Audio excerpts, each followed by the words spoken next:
ఈ బైబిల్ స్టడీలో 7 విషయాలు ఉన్నాయి. దాంట్లో మొదటి మాటే అబ్రహాము తండ్రి అయిన దేవుని సాదృశ్యం. ఆదికాండం 24వ అధ్యాయం 2వ మాట ఇస్సాకు. యాకోబు మరి ఇస్సాకు చూసినట్లయితే యేసు ప్రభు వారి సాదృశ్యం అంటూ వచ్చాడు. మూడవదిగా దాసుడు పరిశుద్ధాత్ముడికి రకంగా చెప్పాలని సేవకుడి సాదృశ్యంగా కూడా ఉంటూ వచ్చారు. వాక్యం 2 కోణాలు విభజించబడుతూ వచ్చింది. ఈ 4వ విషయాన్ని చూసినట్లయితే స్త్రీ కనపడుతుంది. ఆమె భార్యగా వధువుగా సాదృశ్యంగా కనపడుతూ వచ్చింది. ఇక చూసినట్లయితే 5వదిగా లాబాను ఎవరికి సాదృశ్యం? లోకం ఎలా ఉంటుంది అనేది ఒక 7 విషయాలు. యెజబేలు ప్రవక్త గురించి కూడా కొన్ని విషయాలు జ్ఞాపకం చేసుకుంటూ వచ్చాం. తర్వాత 6వదిగా పొలము అంటే మధ్యాకాశం. గత వారం ధ్యానిస్తూ వచ్చాం. మధ్యాకాశంలో ఏముంటుంది, ఏం చేయబడుతుంది అన్నది కొన్ని విషయాలు జ్ఞాపకం చేసుకుంటూ వచ్చాం. ఇక ఈ వారము చివరిది 7వ మాట మనం జ్ఞాపకం చేసుకుంటున్నాం. ఏమిటంటే అది ఆదికాండం 24వ అధ్యాయం 22వ వచనంలో, ఒంటెలు త్రాగుటైన తర్వాత ఆ మనుష్యుడు 1/2 తులం ఎత్తుగల బంగారుపు ముక్క కమ్మిని ఆమె చేతులకు 10 తులం ఎత్తుగల 2 బంగారు కడిలు తీసి. కాబట్టి ఇక్కడ బహుమానం గురించి, ప్రభు ఇచ్చే బహుమానం గురించి కొన్ని విషయాలు మనకు తెలియపరచబడి అని మనం లాస్ట్ చాలా దినాల క్రితం మనం ధ్యానిస్తూ వచ్చాం. ఈ 7వ మాట మనకు చాలా ప్రాముఖ్యమైనది. ఏంటిది 7వ మాట? చాలా ప్రాముఖ్యమైనది. 6 విషయాలు చూస్తూ వచ్చాం. మొదటగా తండ్రికైన దేవుని సాదృశ్యం అబ్రహాము, కుమారుడు యేసు ప్రభు వారి సాదృశ్యం, ఇక దాసుడు పరిశుద్ధాత్మతో సాదృశ్యం. ఇక చూసినట్టయితే మరి ఆమె సిద్ధపడినటువంటి భార్య ఎలా ఉందన్నది యేసు ప్రభు వారి యొక్క వధువు సంఘాన్ని వధువుగా సాదృశ్యం చూస్తూ వచ్చాం. ఇక చూస్తున్నట్లయితే 5వదిగా లాబాను లోకాన్ని సాదృశ్యంగా కనపడుతున్నాడు. 6వదిగా చూస్తున్నట్లయితే అక్కడ దేవుని యొక్క వాక్యాన్ని చూస్తున్నట్లయితే మధ్యాకాశం మనం సాదృశ్యంగా చూస్తూ వచ్చాం. ఈ 7వ మాట ఏంటంటే, భార్యకి వధువుగా చేయబడిన తర్వాత, బహుమానం ఇచ్చిన తర్వాత, ఆ భార్యని సిద్ధపరిచినప్పుడు మధ్యాకాశానికి వెళ్ళినప్పుడు ఏం జరుగుతుందంటే బహుమానం ఉంది. ఏముంది? బహుమానం. ఇక ఆ తర్వాత ఆ భార్యకు వచ్చేవన్నీ కూడా బహుమానాలే. ఎందుకు ఈ మాట చెప్తున్నామంటే, ఇక్కడ ఉన్నటువంటి రెబెకాకి ఏ రీతిలో అయితే బహుమానం ఇస్తూ వచ్చారో, బంగారం కానీ ఇంకేదైనా సరే ఏదైతే విలువ కలిగిన ఆమెకు బహుమానం ఇస్తూ వచ్చారో, అదే రీతిలో దేవుడు మనకు కూడా విలువైనటువంటి బంగారము కంటే బంగారము కంటే శ్రేష్టకరమైన విలువ కలిగినటువంటి బహుమానాన్ని దేవుడు మనకి ఇవ్వడానికి సిద్ధంగా ఉంటాడు. ఆ బహుమానాలు ఏంటో మనకు తెలిసినవే, కానీ కొన్ని విషయాలు మనం జ్ఞాపకం చేసుకున్నాం. అవేంటో మనం మనం ప్రభు సాయం కొరకు చిన్న ప్రార్థన చేసుకుందాం. పరిశుద్ధమైన తండ్రి, ప్రేమగల దేవా, మీకు స్తోత్రాలు. మీరు ఇచ్చిన సమయాన్ని బట్టి వందనాలు. మీ లేఖన భాగాలను బట్టి స్తోత్రాలు చెల్లిస్తున్నాం. సమయంలో తండ్రి వాక్య భాగం కొరకై నిలబడబోతుండగా జ్ఞాపకం చేసుకోనండి. నిలబడేవాడిని నేను నిలబెట్టేది మీరు, మాట్లాడేవాడిని నేను మాట్లాడించేది మీరు, నాలో ఆత్మ ఉన్నప్పటికీ ఆత్మని అభిషేకించేది మీరు. ప్రజలు మీ వారు, వాక్యం మీది నిష్ప్రయోజకమైన వారిని జ్ఞాపకం చేసుకొని కనుకరించి కృప చూపించమని, బలహీనమైన మా జీవితాలు మీరే బలపరచమని ప్రార్థిస్తాం.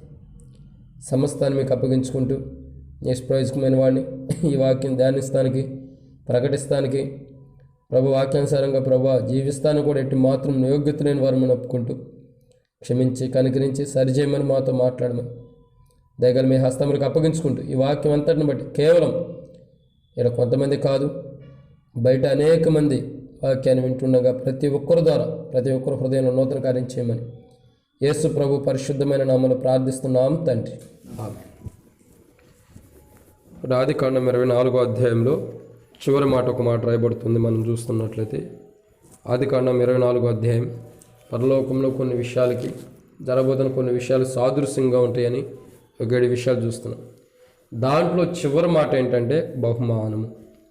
రెబెకాకి ఏ రీతిలో అయితే బహుమానం ఇస్తూ వచ్చాడో అదే రీతిలో సంఘానికి యేసు ప్రభువారి యొక్క భార్యకి మధ్యాకాశానికి వెళ్ళిన తర్వాత సంఘం అంటే వధువు యొక్క అంటే తన భార్యగా చేయబడినటువంటి సంఘము వారి యొక్క గుణ లక్షణాలను బట్టి, వారి యొక్క మంచితనాన్ని బట్టి, వారి యొక్క విధానాన్ని బట్టి, వారి ప్రవర్తన బట్టి వారికి బహుమానాలు వచ్చేవి.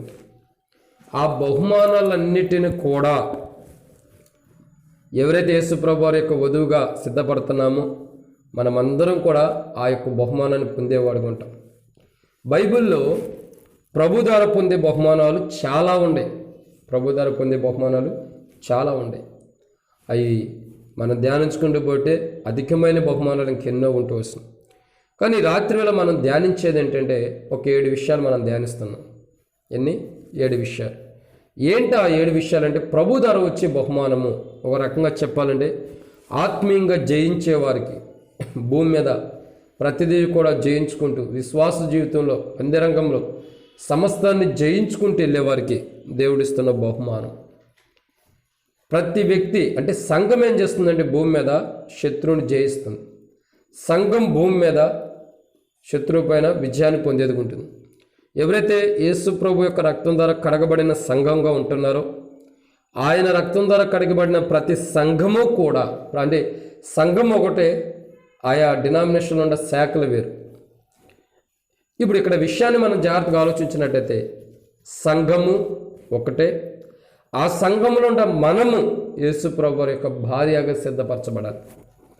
ఆ భార్యగా సిద్ధపడితే ఈ భూమి మీద అనేక రకమైన కష్టాలు వస్తాయి, భార్యకి శ్రమలు వస్తాయి, ఇబ్బందులు వస్తాయి, శోధనలు వస్తాయి, మానసికమైన బాధలు వస్తాయి, కష్టాలు వస్తాయి. వీటన్నింటిలో నుంచి జయించుకుంటూ విశ్వాస జీవితంలో ముందరికెళ్తేనే ఆ బహుమానాన్ని మనం పొందగలం. ఆ శ్రేష్టకరమైన బహుమానాన్ని మనం పొందాలంటే కొన్ని విషయాలు మనం జ్ఞాపకం చేసుకోవాలి. అసలు ఆ పొందేటటువంటి బహుమానాలు ఏంటి, ఈ విశ్వాస జీవితంలో మనం జయించుకుంటూ వెళ్తే వచ్చే బహుమానాలు ఏంటంటే ఒక 7 విషయాలు బైబిల్లో ఉన్నాయి. రండి మొదటిగా చూద్దాం. ప్రకటన గ్రంథము 2వ అధ్యాయం 10వ వచనం. ప్రకటన గ్రంథం 2వ అధ్యాయం 10వ వచనం. ప్రభు ద్వారా పొందే బహుమానాలు 7 ఉన్నాయి.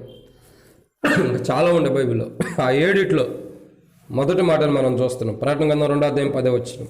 ఇదిగో మీరు శోధింపబడినట్లు అపవాది మీలో కొందరిని చెరలో వేయించబోతున్నాడు. 10 దినములు శ్రమ కలుగును, మరణం వరకు నమ్మకంగా ఉండము, నేను నీకు జీవ కిరీటము ఇచ్చేదను. కాబట్టి బహుమానం పొందాలి. ఒక బహుమానం దేవుని దగ్గర నుంచి పొందాలంటే మనం నమ్మకంగా ఉండాలని బైబిల్ హెచ్చరిస్తుంది.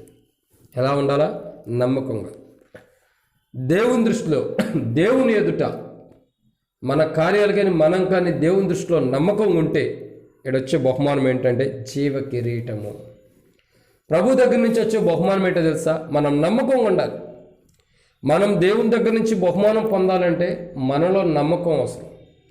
మనలో నమ్మకం లేకుండా, మనం పూర్తిగా దేవుణ్ణి నమ్మకోకుండా ఏదో కార్యాన్ని బట్టి, సందర్భాన్ని బట్టి, అవసరతను బట్టి దేవుణ్ణి నమ్మి అవసరత తీరిన తర్వాత దేవుణ్ణి విడిచిపెట్టి దూరంగా వెళ్ళేటటువంటి పరిస్థితుల్లో కానీ మనం ఉంటే ఖచ్చితంగా దేవుణ్ణి మనం పూర్తిగా నమ్మలేదు కాబట్టి, అవసరాన్ని బట్టి దేవుని మీద ఆధారపడుతున్నాం కాబట్టి మనం జీవ కిరీటాన్ని పొందే ఆధిక్యతను కోల్పోతాం. కాబట్టి మనం పొందే బహుమానం ఏంటంటే మొదటిగా కిరీటము, దేవుని యొక్క జీవ కిరీటం. దేవుడు ఇచ్చేది ఏంటంటే బహుమానం మనకి జీవ కిరీటం. మనుషుడికి జీవిస్తూ ఉండేటటువంటి కిరీటాన్ని ప్రభు బహుమానంకి ఇస్తున్నాడు. అదే జీవ కిరీటం. ఆ కిరీటం ఎప్పుడు కూడా జీవించే ఉండేది, మృతమైంది కాదు. బుధవారం కూడా మనం ధ్యానిస్తూ వచ్చాం. మృతుల్లో వెతుకుతున్నారు సజీవుడైన వారు. ఈ బహుమానం పొందేవారు, ఈ బహుమానాన్ని ఆస్వాద చేసుకునేవారు, ఈ బహుమానాన్ని పొందగలిగిన వారు నమ్మకంగా ఉండి ప్రభువుని సన్నిధిలో ఆత్మీయంగా ఎదుగుతారే కానీ వారి యొక్క జీవితము చీకటి జీవితం ఉండి ప్రభు సన్నిధిలో నుంచి త్రోసివేయబడిన విధానంలో ఉండలేదు. కాబట్టి ఇక్కడ గుర్తుంచుకోవాల్సిన విషయం ఏంటంటే మనం ప్రభు కోసం నమ్మకంగా ఉండాలి. ఎప్పటి వరకు నమ్మకంగా ఉండాలి? బైబిల్ అక్కడే మనకు తెలియపరుస్తుంది. ఎప్పటి వరకు మనం నమ్మకంగా ఉండాలంటే మరణం వరకు. చివరి మాటను మనం చూస్తున్నాం. 7 విషయాలు ఉన్నాయి బైబిల్లో. బైబిల్ స్టడీలో 7వ మాట, మొదటి 7 మాటల్లో చివరి మాట 7వ విషయం. ఈ 7వ విషయంలో మొదటి మాట ఏంటంటే బహుమానం. ఏముంటుంది? బహుమానం. ఈ బహుమానం ఎప్పటికీ నమ్మకం ఉంటే బహుమానం వచ్చింది. ఎప్పటి వరకు మనం నమ్మకంగా ఉండాలంటే మరణించే వరకు నమ్మకంగా ఉండాలి. శ్రమలు వస్తాయి, హింసలు వస్తాయి. ఇంకా అక్కడ అంటాడు కదా, మీరు శోధించబడినట్లు అపవాది మీలో కొందరిని చెరలో వేయించబోతున్నాడు, 10 దినములు శ్రమ కలుగును, మరణం వరకు నమ్మకముగా ఉండము. కాబట్టి ఇక్కడ విషయం ఏంటంటే కింద రాయబడుతూ వచ్చింది, ప్రాణాపాయం వచ్చినను నమ్మకంగా ఉండాలంట.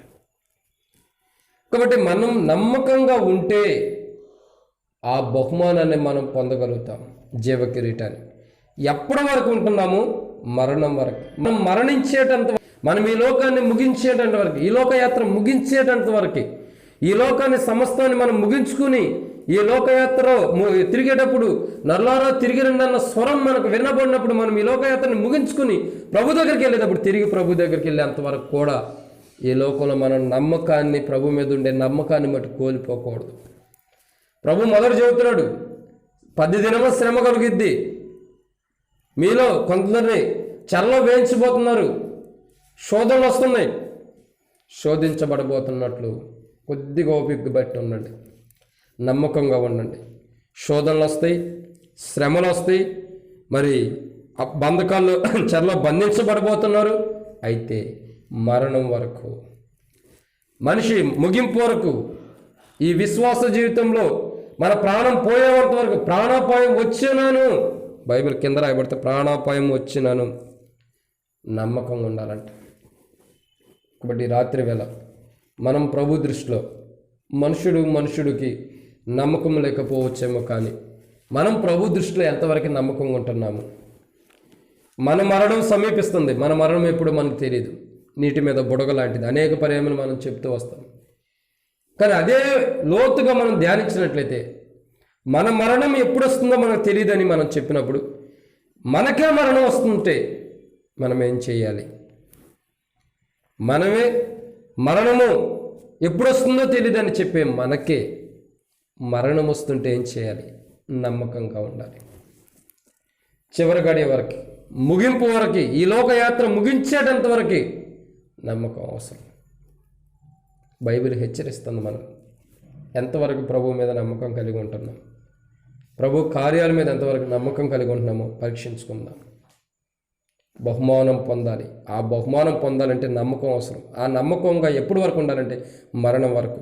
ఎందుకు మరణం వరకు ఉండాలంటే వచ్చేటి మరణం వరకు ఎలాంటి పరిస్థితులు ఎదురవుతుందంటే శోధన, శ్రమ, చెరసాల్లో వేయబడటం, ప్రాణం పోయేటటువంటి పరిస్థితులు. వీటన్నిటిలో చివరి గడియ వరకు కూడా ప్రభు మీద నమ్మకం ఉంటే బహుమానాన్ని పొందుతాం. శిష్యులు తమని రంపాలతో కోస్తున్న, తమ ప్రాణాలు తీస్తున్న చివరి గడియ వరకు నమ్మకం ఉండరు ప్రభు కోసం. కాబట్టే 12 శిష్యులు, 12 పేర్లు రాయబడుతూ వస్తాయి బైబిల్లో, ప్రకటన గ్రంథం. 12 మంది శిష్యుల పేరు, 12 మంది అపోస్తులు. చూడండి ఎంత గొప్ప మాట. వారి మరణం వరకు మొదట పారిపోయారు ప్రభు దగ్గర నుంచి, దూరంగా వెళ్ళిపోయారు. తర్వాత ప్రభు యొక్క రుచితనం, ప్రభు యొక్క మాధుర్యాన్ని పొందిన వారు ఉంటున్నారు. వెళ్ళిపోయినాడు తిరిగి వచ్చి ప్రభు దగ్గర రుచి చూశాడు. ఈ రాత్రిలో మనం కూడా ప్రభు దగ్గర నుంచి పారిపోయిన వారు ఉంటే తిరిగి వద్దాం ప్రభు దగ్గరికి. ప్రభు యొక్క మాధుర్యాన్ని, ప్రభు యొక్క రుచిని చూచి మనం కూడా అలాగ నమ్మకంగా ఉంటే మన పేరు కూడా ప్రభు సన్నిధిలో రాయబడుతుంది. కాబట్టి ఇక్కడ మనం చూసినట్లయితే మొదటిగా మనం దేవుని కొరకు నమ్మకంగా ఉంటే మరణం వరకు, మరణం వచ్చినను నమ్మకం ఉంటే జీవ కిరీటాన్ని పొందుతాం. అదే నిజమైన బహుమానం. రెండో బహుమానానికి చూద్దామండి. ప్రకటన గ్రంథం 2వ అధ్యాయం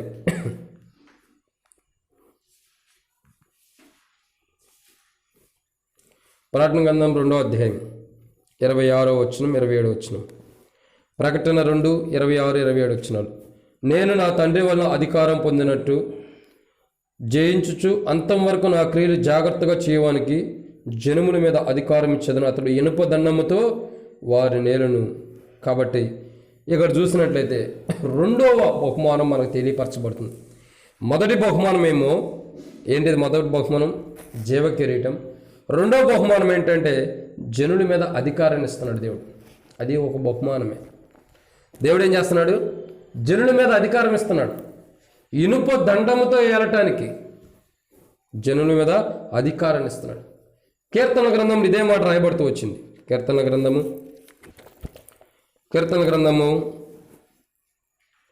2వ అధ్యాయం 9వ వచనం. కీర్తన గ్రంథం 2వ అధ్యాయం 9వ వచనం. ఇనుప దండముతో నీవు వారిని నలగొట్టెదవు, కుండను పగలగొట్టినట్టు వారిని ముక్కలు చెక్కలుగా పగలగొట్టేదవు. కాబట్టి ఇక్కడ చూసినట్లయితే ఇనుప దండము, ఇదే మాట ప్రకటన గ్రంథంలో కూడా 2వ అధ్యాయం 26-27 వచనం రాయబడుతూ వచ్చింది. అంతవరకు నా క్రియలు జాగ్రత్తగా చేయడానికి జనుల మీద అధికారం ఇచ్చేదను. అతడు ఇనుప దండంతో వారి నేలను వారు కుమ్మరవాని పాత్ర వలె పగలగొట్టబడిదురు. అక్కడ ఇక్కడ సుదీర్ఘమే, రెండు సంబంధించిన మాటలు. ఇక్కడ విషయం ఏంటంటే బైబిల్ ఏమి హెచ్చరిస్తుందంటే జనుల మీద అధికారాన్ని దేవుడు మనకి ఇస్తున్నాడు. ప్రజల మీద అధికారినిగా ప్రభు మనల్ని నిలబెట్టబోతున్నాడు. అదే మనకి ఇచ్చే బహుమానం. రెండోదిగా దేవుడు జనుల మీద మనల్ని అధికారిగా నిలబెట్టబోతున్నాడు. ఆ జనుల మీద మనం అధికారిగా ఉండాలంటే మనకేం కావాలంటే, మనం ఏం చేయాలంటే ఆయన క్రియలు, నా క్రియలు జాగ్రత్తగా చేయువానికి లేదా గైకొని వానికి అని కూడా అర్థం. కింద పుటంలో రాయబడుతూ వచ్చింది. దేవుని క్రియలు జాగ్రత్తగా చేసేవాడికి, దేవుని క్రియలు జాగ్రత్తగా గైకొనేవాడికి అధికారం, బహుమానం పొందుతారు. ఊరకనే సంఘానికి బహుమానం రాదు. ఊరకనే సంఘానికి బహుమానం రాదు. సంఘానికి బహుమానం రావాలంటే మరణం వరకు నమ్మకం ఉండాలి. శ్రమలు వచ్చినా, బాధలు వచ్చినా, చెరసాలు అయిపోయిన నమ్మకం ఉంటే జీవ కిరీటం వస్తుంది సంఘానికి. రెండో బహుమానం ఏంటంటే ఇనుప దండం తేలేటువంటి అధికారం నీకు ఇస్తున్నాడు దేవుడు. మరణం వరకు నువ్వు కూడా నమ్మకం ఉండాలి. ఇక్కడ ఏమైనా హెచ్చరిస్తుందంటే నువ్వు దేవుని యొక్క వాక్యాన్ని, దేవుని యొక్క క్రియలను, దేవుడు ఏదైతే చేస్తూ వచ్చాడో వాటిని నువ్వు గైకొంటూ ఉండాలి. ఎప్పుడైతే వాటిని చేస్తూ గైకొంటూ ఉంటావో అప్పుడు నీ ఆత్మీయ జీవితంలో దేవుని సన్నిధిలో స్థిరపడినట్లు. కాబట్టి దేవుడు నీకు బహుమానం ఇచ్చేదంటే జనుల మీద అధికారిని ఇస్తున్నాడు. ఆయన క్రియలు జాగ్రత్తగా చేయాలి, ఆయన క్రియలను గైకొనాలి. అప్పుడే జనుల మీద మనం అధికారిని ఉండగలుగుతాం.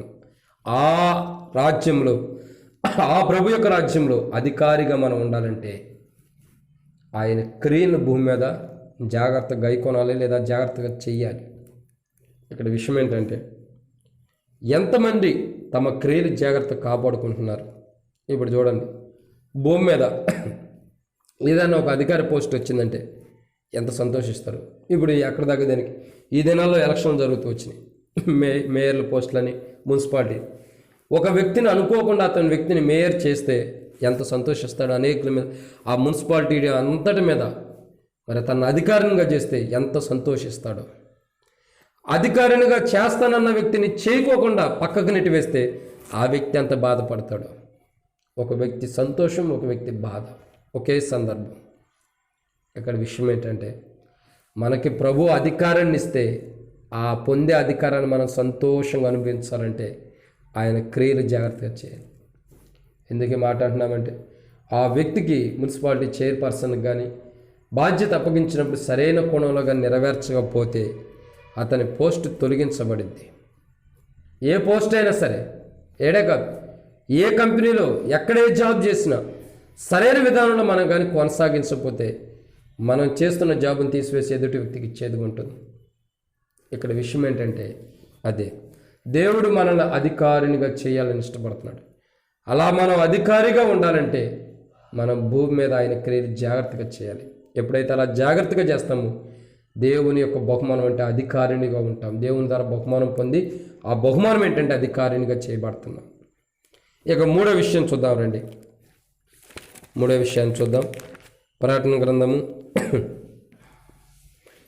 గ్రంథం మూడో బహుమానం ఏంటి ప్రభు ఇచ్చేది? ప్రకటన గ్రంథం 4వ అధ్యాయం 9వ వచనం. ప్రకటన 4:9. ఆ సింహాసనం నందు ఆసీనుడైండి యుగయుగములు జీవించున్న వానికి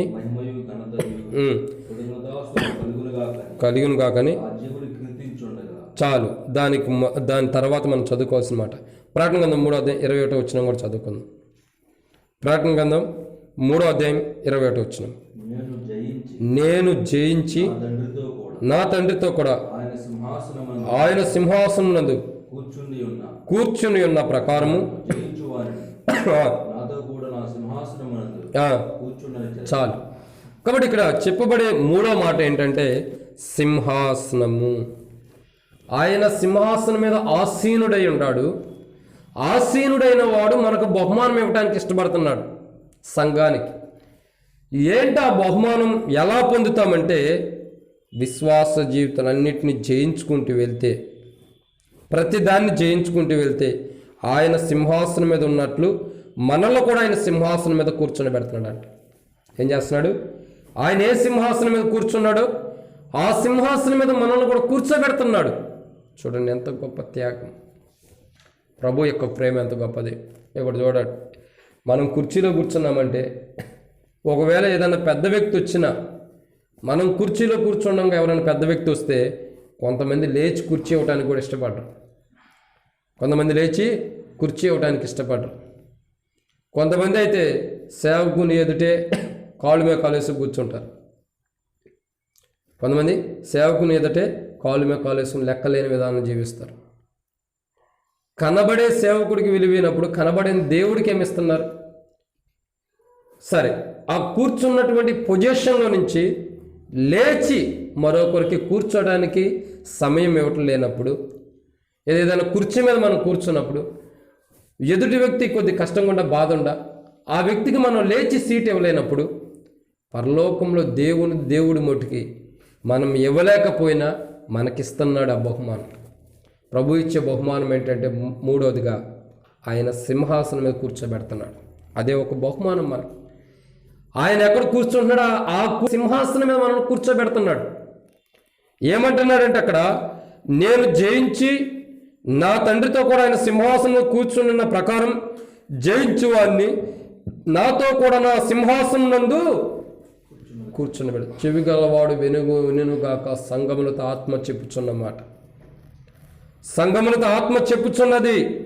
చెవులు గలవాడు వినాలి. ఏమని హెచ్చరిస్తుంది? మీరు విశ్వాస జీవితంలో, ఆత్మీయ జీవితంలో ప్రతిదీ కూడా జయించుకుంటూ వెళ్తే ఆయన సింహాసనం మీద కూర్చుంటాం. ఆయన సింహాసనమే మనకిస్తున్నాడు. ఆయనతో పాటు మనం కూర్చోబెడుతున్నాడు. ఎంత గొప్ప ఆధిక్యత! ఆ సింహాసనం మీద కూర్చోవడానికి మనం యోగ్యులమా కామా? ఆ సింహాసనం మీద కూర్చోవడానికి అసలు ఎట్టి మాత్రమే మనం యోగ్యులమేనా? పరీక్షించుకుందాం. ఎందుకంటే ప్రభు ద్వారా పొందే ఆ బహుమానాలను అసలు మనం పొందటానికి అర్హులమా కామా పరీక్షించుకోవాలి. ఎందుకంటే మన జీవితం ఎక్కడైతే అర్హత కోల్పోయిన స్థితిలో ఉంటే సరి చేసుకోవాలి. ఇప్పుడు 3 విషయాలు చెప్తూ వచ్చాం. మొదటి మాట ఏంటి? ఆయనతో కూడా ఆయన మనకిచ్చే బహుమానాలు ఉన్నాయి. వాటిల్లో మొదటి బహుమానం ఏంటంటే జీవకిరీటం ఇస్తున్నాడు. జీవకిరీటం పొందాలంటే నమ్మకం ఉండాలి. నమ్మకం ఎప్పటి వరకు ఉండాలంటే మరణం వరకు. మరణం వరకు నమ్మకం ఉండాలంటే ఏమొస్తున్నాయి అంటే శోధనలు వస్తున్నాయి, చెరసాల్లో వేయించబడుతున్నాము, శ్రమలు కలగబోతుంది. చివరి వరకు కూడా నమ్మకం ఉండాలి. ఇక రెండో విషయాన్ని చూస్తూ వచ్చాం. రెండోది ఏంటి? అంతవరకు దేవుని క్రియలు జాగ్రత్తగా మన లోపల జరిగించాలి. ఎవరైతే తమ లోపల దేవుని క్రియల్ని చివరి వరకు జరిగిస్తారో అలాంటి వారు అధికారినిగా దేవుడు చేస్తున్నాడు. అలాంటి బహుమానాన్ని పొందుతున్నారు. ఇక మూడో బహుమానం ఏంటంటే మనం చూస్తూ వచ్చే ఇప్పుడు 3వ అధ్యాయం 21వ వచనంలో ఆయన సింహాసనం మీద కూర్చొని పెడుతున్నాడు మనల్ని కూడా. ప్రభు ఇచ్చే మూడో బహుమానం ఏంటి? ఆయన ఎక్కడ ఉంటున్నాడో అక్కడ మనల్ని కూర్చోబెడుతున్నాడు. ఇప్పుడు ధ్యానిస్తూ వచ్చాం కదా, మనం కూర్చున్న సీట్ని మరొకరికి ఇవ్వటానికి ఇష్టపడం. కానీ ప్రభు తానున్న స్థలంలో మనం ఉంచుతూ తాను కూర్చున్న స్థలంలో మనం కూడా కూర్చోవడానికి స్థలాన్ని సిద్ధపరిచేస్తున్నాడు మన కొరకే. ఆ సింహాసనం మీద కూర్చోబెడుతున్నాడు. అది మనకిచ్చే బహుమానం. ఆ సింహాసనం మనకిస్తున్నాడు. సింహాసనం మీద కూర్చోబెడుతున్నాడు. ఆయనతో పాటు కూర్చోబెడుతున్నాడు. ఎంత బహుమానము! మనం ఎట్లా ఉండాలంటే ఆయనతో పాటు కూర్చునే వారిగా ఉండాలి. కానీ ఆయన దగ్గర నిలబడి పరిష్కారం కోసం పరిస్థితిని బట్టి నరకానికి వెళ్ళేవారికి ఉండకూడదు. ఆయనతో పాటు కూర్చుండేవారికి ఉండాలన్నది నేటి దినాల్లో క్రైస్తవులకు అవసరం. నేటి దినాల్లో క్రైస్తవులు ఆయనతో పాటు కూర్చుండవలసినటువంటి అధికారిని ఉండవలసినటువంటి బాధ్యతలు వస్తున్నాయన్న విధానాన్ని మర్చిపోయి విశ్వాస జీవితంలో ఆత్మీయంగా ఎంతో నష్టపోయేవారుగా ఉంటున్నారు. ఆత్మీయంగా విశ్వాస జీవితంలో ఎంతో నష్టపోయేవారుగా ఉంటున్నారు. బైబిల్ హెచ్చరిస్తుంది. నా మాటలు కాదు, మన మాటలు కాదు, బైబిల్ ఏమని హెచ్చరిస్తుందంటే నీవు విశ్వాసంగా జయించుకుంటూ అన్నిటిని జయించుకుంటూ వెళ్తే నాతో కూడా సింహాసనం మీద కూర్చుంటావు. మనం ఆయనతో పాటు కూర్చునే వారికి ఉండాలి. అది కావాలి. ఆయన దగ్గర నుంచి త్రోసివేయబడేవారుగా, ఆయన దగ్గర నుంచి వెలుపుటుండేవారుగా కాదు మనం ఉండవలసింది. మనం ఎలా ఉండాలి? ఆయనతో పాటు కూర్చోవాలి. ఆయనతో పాటు ఎవరు కూర్చుంటున్నారంటే ఆయన భార్యనే. ఎవరు కూర్చుంటారు? ఆయన భార్యనే. ఆయన ఎక్కడ ఉంటున్నాడో భార్య కూడా అక్కడే ఉంటుంది. ఇక్కడ ఒక విషయం ఏంటి చెప్పమంటారా? సంఘం ఉంటుంది. సంఘం అంటే ఆల్ మిక్సింగ్. ఎలాంటిదంటే ఐగుప్తు నుంచి ఇశ్రాయేల్ ప్రజలతో పాటు ఐగుప్తులు ఎలాగైతే బయటకు వచ్చారో, మిశ్రిత జనం వచ్చారో, సంఘం కూడా మిశ్రితమైంది. ఈ మిశ్రితమైన సంఘం లోపటి నుంచి వాక్యము అనుసరించి నడిచేటటువంటి బిడ్డల్ని, వధువుగా సిద్ధపడినటువంటి బిడ్డల్ని ప్రభు తీసుకుని సపరేట్ చేసి వారిని ఆయనతో పాటు కూర్చోబెడతారు. అయితే సంఘం ఏం చేస్తుందంటే ప్రభువుకు వందనాలు కృతజ్ఞతలు చెల్లిస్తుంది. ప్రభువుని ఏం చేస్తుంది? ఆరాధన చేస్తుంది. మనం కూడా ఆరాధన చేయొచ్చు, కానీ మనం ఆయనతో పాటు కూర్చుంటున్నాం. అది ప్రాముఖ్యమైనది. వందనాలు చేసేవారు వేరు, ఆయనతో పాటు కూర్చునేవారు వేరు. ఇప్పుడు వాక్యం ఏంటంటే ప్రభువుకు వందనాలు చేయటమే కాదు, ప్రభుతో పాటు మనం కూడా కూర్చోవాలి. ఆయన కూర్చొని పెడుతున్నాడు. ఆయనకి ఇష్టమైన అంతటి కానీ కూర్చొని పెడుతున్నప్పుడు మనం కూడా కూర్చోవాలి ఆయన దగ్గర. అలా కూర్చోవడానికి సిద్ధపడాలి. సంఘం ఏం చేస్తుంది? అందరూ కూడా ప్రభు దగ్గరికి వెళ్ళి వందనాలు చెప్పేవారు ఉంటారు. ఆ సింహాసనం మీద ప్రభు ఉన్నప్పుడు ప్రభువుని పరలోక రాజ్యంలో ఆరాధించడమే కానీ ప్రార్థించడం ఉండదు. ప్రభు సన్నిధిలో ప్రభువే దేవాలయం ఉన్నప్పుడు ఆ దేవాలయంలో మనం ఏం చేస్తున్నామంటే ప్రభువుని ఆరాధిస్తున్నాం. అయితే మనం ఎక్కడ ఉండాలంటే ఆయనతో పాటు కూర్చుండేవారుగా ఉండాలి. వందనాలు చెప్తూ ముగించేవారుగా కాదు, కూర్చునేవారుగా ఆయనతో పాటు. ఇక్కడ విషయం ఏంటంటే మూడోదిగా ఆయనతో పాటు కూర్చుండే ఆధిక్యతనిస్తున్నాడు. అదే పెద్ద బహుమానం. ఇక 4వ బహుమానాన్ని చూద్దాం రండి. ప్రభు యొక్క వాక్యంలో నుంచి 4వ బహుమానం ప్రకటన గ్రంథం 2వ అధ్యాయం 17 వచ్చిన ప్రకటన గ్రంథం 2వ అధ్యాయం 17 వచ్చిన ప్రకటన 2వ అధ్యాయం 17 వచ్చిన సంగములతో ఆత్మ చెప్పుచున్న మాట చెవిగలవాడు వినుగాక. జయించువానికి మరుగయున్న మన్నాను ఇత్తును, మరియు అతనికి తెల్లని రాతినిత్తును. ఆ రాతి మీద చెక్కబడిన కొత్త పేరు కొత్త పేరు ఉన్నది పొందిన వానికి కానీ అది మరి ఎవరికి తెలియదు. దాచబడిన బహుమానం ఇది. ఇంతకుముందు కనబడే బహిరంగమైన బహుమానాలు, ఇది ఒక్కటే దాచబడిన బహుమానం. బహుమానం ఏం చేయబడుతుంది? దాచబడింది మన కొరకే. దేవుడు ఆ బహుమానాన్ని దాస్తున్నాడు. ఆ కొత్త పేరు, ఆ పేరు నీకు ఒక పేరు ప్రభు నియమించబోతున్నాడు. మనం బాప్తిసం తీసుకోగానే పేర్లు మార్చుకుంటాం. మనం మార్చుకున్న పేర్ల కంటే దేవుడు మనకు ఒక పేరు నియమించబోతున్నాడు పరలోక రాజ్యంలో. ఎక్కడ? పరలోక రాజ్యంలో దేవుడు ఒక పేరు అన్నది మన కొరకై నియమించబోతున్నాడు. ఆ పరలోక రాజ్యంలో ఆ పేరేంటన్నది ఎవరికి తెలీదు. ఏ సేవకుడికి, ఏ ప్రవక్తకి ఎవరికి తెలీదు ఆ పేరు. కానీ పొందిన వానికే. దాచబడిన మర్మం అది, దాచబడినటువంటి మర్మం అది. ఆ పేరేంటన్నది ప్రభు మనకు ఇచ్చినంత వరకు కూడా మనకు తెలీదు. కనబడనిది విధానంలో మరుగైనటువంటి పేరుని దేవుడు నీకు ఇవ్వబోతున్నాడు. మంచి పేరు దాచబడింది. దేవుడు ఆ పేరును దాస్తున్నాడంటే అది ఎంత శ్రేష్టకరమైందో, ఎంత విలువైనదో, ఎంత గొప్పదో. అంత విలువైన, శ్రేష్టకరమైన, గొప్పదైనటువంటి పేరుని దేవుడు నీకు ఇవ్వాలని ఇష్టపడుతున్నాడు. దేవుడిచ్చే బహుమానం ఏంటంటే 4వదిగా దాచబడినది, చెక్కబడినటువంటి కొత్త పేరు నీ కొరకై ఇస్తున్నాడు. నీ కొరకై చెక్కబడుతుంది ఇప్పుడు ఈ భూమి మీద నువ్వు జీవించే జీవితాన్ని బట్టి. నువ్వు ఎలాగైతే ఆత్మీయంగా జీవిస్తున్నావు, ఆ జీవించే ఆత్మీయమైన జీవితాన్ని బట్టి నీ పేరు చెక్కబడుతుంది తెల్లని రాతి మీద పరలోకంలో. ప్రభు ఒకవేళ నేడే వస్తే ప్రభు దగ్గర నువ్వు వెళ్ళిపోతే అక్కడ నీవు పొందుతావు కనబడని తెల్లని రాతి. కాబట్టి ఇక్కడ మనం చూస్తున్నటువంటి కోణం 4వ విధానం ఏంటంటే దాచబడిన పేరుని దేవుడు మనకి ఇస్తున్నాడు. దేవుడు మరుగై ఉన్నటువంటి పేరుని, చెక్కబడినటువంటి పేరుని దేవుడు మనకిస్తున్నాడు. ఆ యొక్క పేరుని మనం పొందాలి. ఆ పేరుని పొందాలంటే మనము కూడా ప్రతిదీ కూడా విశ్వాస జీవితంలో జయించుకుంటూ వెళ్ళాలి. యుద్ధ రంగంలో ఉండం, పందెపు రంగంలో ఉండం, పోరాడవలసిన రంగంలో ఉండం. కాబట్టి విశ్వాస జీవితంలో జయించుకుంటూ వెళ్ళాలి. 4వదిగా బహుమానం ఏంటంటే మంచి పేరు, మర్మం, ఎవరికీ తెలియని గొప్ప పేరు దేవుని కొరకు నియమించబడ్డాడు. ఆ పేరు పొందటానికి నువ్వు అర్హుడివే. అయితే ఇంకేమన్నా పొందకోకుండా బలహీనతలు శరీరంలో కానీ మనలో కానీ కనబడుతుంటే సరి చేసుకుందాం. ఇక 5వ విషయాన్ని చూద్దామండి. ప్రభు యొక్క లేఖన భాగంలో నుంచి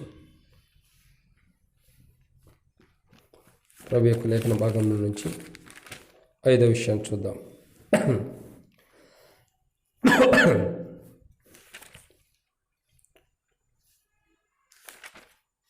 ఇక్కడ చూస్తున్నట్లయితే ప్రకటన గ్రంథం 2వ అధ్యాయం, ప్రకటన 2:7 వచనం. ప్రకటన గ్రంథం 2వ అధ్యాయం 7వ వచనం. చెవి గలవాడు ఆత్మ సంగములతో చెప్పుచున్న మాట వినుగాక, జయించువానికి దేవుని పరదేశంలో ఉన్న జీవవృక్ష ఫలమును భుజింపనిత్తను. చాలు. కాబట్టి ఇక్కడ చూసినటువంటి కోణం ఏంటంటే 5వ మాట ఏంటంటే ప్రభు ఇచ్చేది ఏంటంటే జీవ వృక్ష ఫలం. జీవ కిరీటం వేరు, వృక్ష ఫలం వేరు. ఈ జీవ వృక్ష ఫలం ఏం చేస్తుందంటే మనము ఎప్పటికీ జీవిస్తూ ఉండేటటువంటి ఫలము జీవవృక్షము. ఈ వృక్షం ఈ యొక్క ఫలాన్ని తిన్నవారు ఎప్పటికీ జీవిస్తూనే ఉంటారు. బైబిల్లో ప్రభు అన్నాడు, ఆదాము దగ్గర చూసినట్లయితే ఆదాము ఇక ఆ మంచి చెట్ల తెలియనిచ్చు ఆ ఫలాన్ని తిని జీవిస్తూ ఉంటాడేమో, ఇక ఎన్నటికీ పాపంలోనే నిత్యము పాపంలోనే ఉంటాడేమోనని ఆదాముని తినకోకుండా బయటికి నెట్టి వేసినటువంటి ఫలాన్ని దేవుడు మనకిస్తున్నాడు తినటానికి. కాబట్టి దేవుడిచ్చే బహుమానం ఏంటంటే జీవవృక్ష ఫలం. మనం జీవిస్తూనే ఉండాలి, ఆ ఫలాన్ని తింటూ మనం జీవిస్తూనే ఉండాలనే ప్రభు యొక్క ఉద్దేశం. అందుకే ఎప్పటికీ జీవించేటటువంటి ఫ్రూట్ మనకిచ్చి మనల్ని జీవింపజేయడానికి ఇష్టపడుతున్నాడు ప్రభు. ఏం చేయాలనుకుంటున్నాడు? మనల్ని ఎప్పుడూ కూడా జీవింప చేయాలన్నదే ప్రభు యొక్క ఉద్దేశం. మనం ఇలా మధ్యలో విశ్వాస జీవితంలో ఆగిపోవాలని, ఆత్మీయ జీవితంలో తొలగిపోవాలని ప్రభు యొక్క ఉద్దేశం కాదు. ప్రభు యొక్క ఉద్దేశం ఏంటి? చివరి వరకు కూడా మనం ఉండాలి, ప్రభుతో పాటు ఉండాలి, ప్రభులో మనం ఉండాలన్నదే ప్రభు యొక్క ఉద్దేశం. అందుకే ప్రభు అన్నాడు కదా, ఆయన జీవించుచున్నాడు కాబట్టి మనం కూడా జీవించడానికి ఆ జీవవృక్ష ఫలాన్ని మనకి ఇస్తున్నాడు. ఇదే 5వ బహుమానం. మనం ఆత్మీయంగా జీవించే వరకు ఉండాలి. 6వ విషయాన్ని చూద్దామండి. ప్రకటన గ్రంథం 3వ అధ్యాయం 5వ వచనం. ప్రకటన 3:5. జయించువాడు అలాగున తెల్లని వస్త్రం ధరించుకొను, జీవవృక్ష గ్రంథంలో నుండి, జీవవృక్షం కాదు, జీవ గ్రంథంలో నుండి అతని పేరెంత మాత్రమును తుడిపెట్టగా నా తండ్రి ఎదుటను ఆయన దూతల ఎదుటను చాలు. కాబట్టి ఇక్కడ చూస్తున్న 6వ మాట ఏంటంటే విశ్వాస జీవితంలో జయించుకుంటూ వెళ్ళేవాడికి ఆయన భార్య అవుతున్నారు. ఆ భార్యకు ప్రభు ఇచ్చే బహుమానం ఏంటంటే తెల్లని వస్త్రములు ధరింపజేస్తున్నాడు. ఏం చేస్తున్నాడు? తెల్లని వస్త్రములు ధరించుకుంటున్నారు. చూడండి ఎంత గొప్ప మాట. ప్రతి వ్యక్తి కూడా ఏదో మనం సండే రోజు ఏదో మనం ప్రత్యేకమైన కూడుకులప్పుడు, బాప్తిస్మం అప్పుడు, ఇంకొకప్పుడు మనం తెల్లని వస్త్రాలు ధరించుకుంటాం. కానీ ఇక్కడ ప్రభు ఏమంటాడంటే తెల్లని వస్త్రములు ధరించుకున్నారంటే వారి లోపల విశ్వాస జీవితం కూడా దగదగ మెరిసిపోతూ తెల్లనిగా ప్రకాశించేది ఉంటుంది. కాబట్టి వారు తెల్లని వస్త్రాలు ధరించుకుంటున్నారు. ఎందుకంటే వారు తెల్లని వస్త్రాలు ధరించుకోవాలంటే ఏం కావాలా? జయించాలి. విశ్వాస జీవితంలో అన్నిటిని జయించుకుంటూ వెళ్ళేవాడికి, ఆయన భార్యగా వధువుగా సిద్ధపడినటువంటి భార్యకి సమస్తాన్ని విశ్వాస జీవితంలో జయించుకుంటూ వెళ్ళే భార్యకి, ఆయన భార్యగా చేయబడిన ప్రతి వధువుగా చేయబడిన ప్రతి సంఘానికి ఏం చేస్తున్నాడు? తెల్లని వస్త్రములు ఇస్తున్నాడు. మంచి వస్త్రాలు ఇస్తున్నాడు. తెల్లని వస్త్రం పరిశుద్ధతకి సాదృశ్యమైనది, పవిత్రతకి సాదృశ్యమైనటువంటి వస్త్రాన్ని ప్రభు మనకు అనుగ్రహిస్తున్నాడు. ఇక చివరి మాటను చూద్దాం. 7వ విషయం ఇదే వచనంలో రాయబడుతూ వచ్చింది. ప్రకటన గ్రంథం 3వ అధ్యాయం 5వ వచనం. జయించువాడు అలాగున తెల్లని వస్త్రం ధరించుకొను, జీవ గ్రంథంలో నుండి అతని పేరెంత మాత్రమును తుడిపి పెట్టక. చాలు. చివరిగా ప్రభు ఇచ్చే బహుమానం ఏంటంటే జీవ గ్రంథంలో మన పేరు ఉంటుంది. ఎక్కడ ఉంటుంది? జీవ గ్రంథంలో మన పేరు ఉంటుంది. ఎవని పేరైనా జీవ గ్రంథం మందు రాయబడినట్టు కనబడని ఎడలా వాడు ఎక్కడ ఉంటున్నాడు? మండుచున్న అగ్నిగుండంలో ఉంటున్నాడు, నిత్య నరకంలో ఉంటున్నాడు. ఇక్కడ మనం ప్రశ్నించుకోవాల్సిన విషయం ఏంటంటే దేవుడు చివరగా మనకి జీవ గ్రంథంలో మన పేరు లిఖిస్తున్నాడు. జీవ గ్రంథంలో మన పేరు ఉంటుంది. అది తుడిచిపెట్టడానికి కూడా సూచన ఉంటుంది. మనం సరిగా జీవించకపోతే దేవుడు మనకు బహుమానం ఇస్తున్నాడు, జీవ గ్రంథంలో మన పేరు ఉంచుతున్నాడు అని. మనం సరైన విశ్వాస జీవితంగా జీవించక, ప్రార్థనా జీవితం లేకుండా, ఆత్మీయంగా లేకుండా, ఇంకా ప్రభుని ఆరాధించే కోణం లేకుండా, విశ్వాస జీవితం లేకుండా, నమ్మకం లేకుండా, నా పేరు ప్రభు పరలోకంలో రాయబడ్డాడు, నేను బాప్తిసం తీసుకున్నా, నా పేరు పరలోకంలో ఉందనుకుంటే నష్టపోతాం. చాలామంది దినాల్లో నామకార్థమైన క్రైస్తవులు ఎలా ఉంటారంటే, నేను రక్షణ పొందాను, అసలు బాప్తిసం అంటే ఏంటో రక్షణ అంటే ఏంటో తెలియదు, బాప్తిస్తాన్ని రక్షణ పొందేమంటారు. రక్షణ పొందాంగా, మా పేరు పరలోకం ఉంది, బాప్తిసం తీసుకున్నామంటే మేము పరలోకానికి వెళ్ళిపోయినట్టే. విశ్వాస జీవితం ఏంటి? ప్రార్థనా జీవితం ఏంటి? ఆరాధన జీవితం ఏంటి? వ్యక్తిగతంగా విశ్వాసం ఎంతవరకు ప్రభువు మీద ఉండవు, అది ప్రాముఖ్యమైన విషయం. ఏదో బాప్తిసం తీసుకుంటే పరలోక రాజ్యంలో జీవగ్రంథంలో పేరు రాయబడతాం కాదు. జీవగ్రంథంలో పేరు రాయబడాలంటే దానికి ప్రత్యేకించబడిన వారై ఉండాలి, ప్రభు చేత ఏర్పరచబడిన వారై ఉండాలి, ప్రభు చేత ఎన్నుకోబడిన వారై ఉండాలి, ప్రభు చేత లిఖించబడుతున్నటువంటి పేర్లు జీవగ్రంథం. విషయం ఏంటంటే మన పేరు జీవగ్రంథంలో ఉందా? ఆ నమ్మకం ఉందా? మనం జీవగ్రంథంలో ఉంటున్నామా? జీవగ్రంథం నుంచి తొలగిపోయే విధానంలో మనం ఉండామేమో ప్రశ్నించుకోవాలి. ఆ జీవగ్రంథంలో ప్రతి వ్యక్తి పేరు ఉండాలి. బైబిల్ హెచ్చరిస్తుంది, ఎవని పేరైన జీవగ్రంథం ముందు రాయబడినట్టు కనబడిన ఎడలా అతడు మండుచున్న అగ్నిగుండంలో పడవేయబడిన.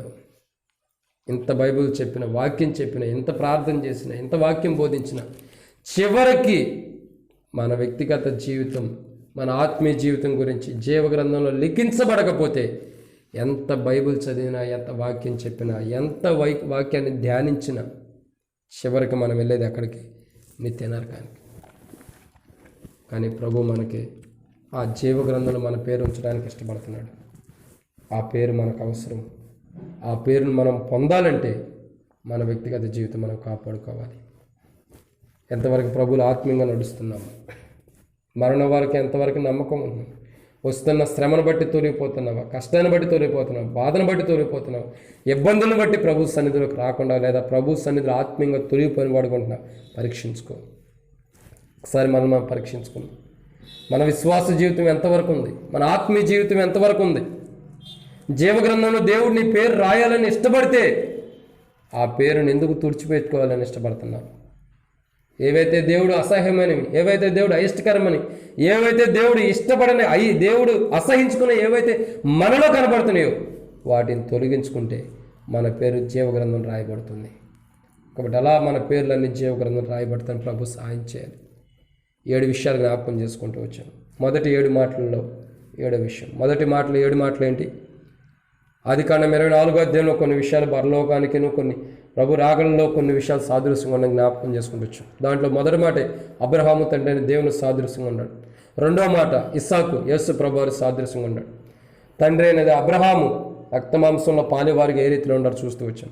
ఇస్సాకుకి యేసుక్రీస్తు ప్రభు వారికి ఉన్న సుదీర్ఘమైన సంబంధం ఏంటో చూస్తూ వచ్చాం. పరిశుద్ధాత్మ మూడోదిగా, పరిశుద్ధ ఆత్మ ఏం చేస్తుందో కొన్ని విషయాలు చూస్తూ వచ్చింది. 7 విషయం. 4వదిగా భార్య, వధువు, ఆ వధువు ఎలాగ ఉండాలన్నది కొన్ని విషయాలు చూస్తూ వచ్చాం. ఐదవదిగా పొలం గురించి చూస్తూ క్షమించండి లోకం, ఎవరు? లాభాన్ని లోకాన్ని సాదృశ్యంగా చూస్తూ వచ్చాం. గత వారం చూస్తూ అంతకుముందు వారం ఇప్పుడు చూస్తూ వచ్చాం. తర్వాత లాస్ట్ వారం పొలం గురించి ధ్యానిస్తూ వచ్చాం. పొలం ఏంటి? మధ్యాకాశంలో ఎలా ఉండాలి, ఏం బహుమానం వస్తుంది.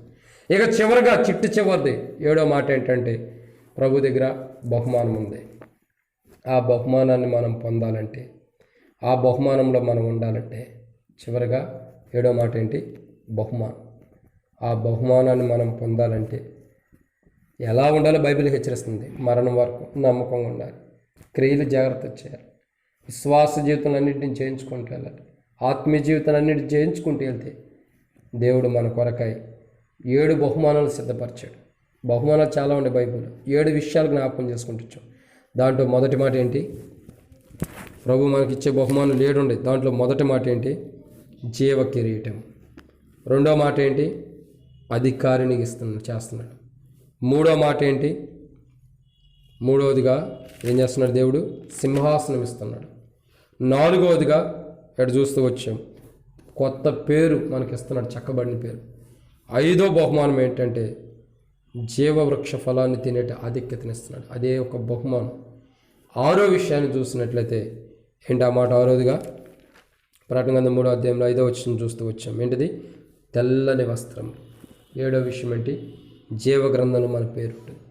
ఈ 7 విషయాల్లో మనం పొందటానికి కానీ వాటిలోకి మనం రాకుండా ఏదైనా మనం అడ్డగిస్తుంటే పరీక్షించుకుందాం ప్రభు దగ్గర, సరిచేయబడదాం. చివరి దినాల్లో సరిచేయబడిన వారమై, సమకూర్చబడిన వారమై ఆయన భార్యగుంటూ ఆయన కూర్చున్న స్థలంలో మనం కూర్చోడానికి జీవగ్రంథం నుంచి మన పేరు తుడిచిపెట్టుకోకుండా ఆ జీవవృక్ష ఫలాన్ని తినేవారుగా ప్రభు మనల్ని సిద్ధపరచును గాక. ప్రార్థన.